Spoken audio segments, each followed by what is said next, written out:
तर गणेशोत्सव काळात मनोज जरांगेंना मुंबईत आंदोलन करून दंगल घडवायची असल्याचा आरोप लक्ष्मण हाकेंनी केलाय।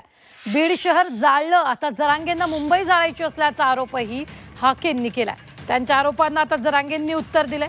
मराठा बांधवांचं मुंबईतील आंदोलन आरक्षणासाठी आहे। गणेशोत्सव काळात कुणालाही आमच्या आंदोलनामुळे त्रास होणार नसल्याची ग्वाही मनोज जरांगेंनी दिलेली आहे।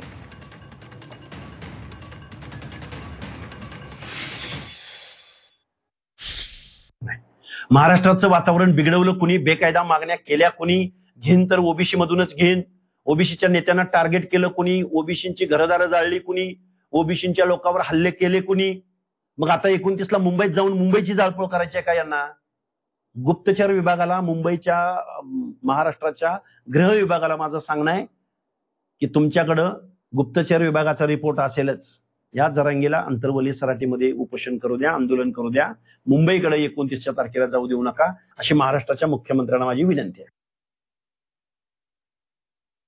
आमचा काही उद्देश नाहीये तुमचं ट्रॅफिक जाम करण्याचा, नाही कुठं गालबोट लागण असं उचलण्याचं, कारण हिंदू संस्कृती जतन करणं आमची जबाबदारी सुद्धा आहे। वारकरी संप्रदायाची परंपरा टिकून धरणं आमची सुद्धा जबाबदारी आहे। गणपती बाप्पावरती तुम्ही जितकं प्रेम करतात तितकंच आम्ही पण करतोय। फक्त आमचा हट्ट एवढा आहे की आमच्या लेकरा बाळांचं वाटोळं होतंय, आमचं आरक्षण आम्हाला दिलं पाहिजे, यासाठी आम्ही येतोय।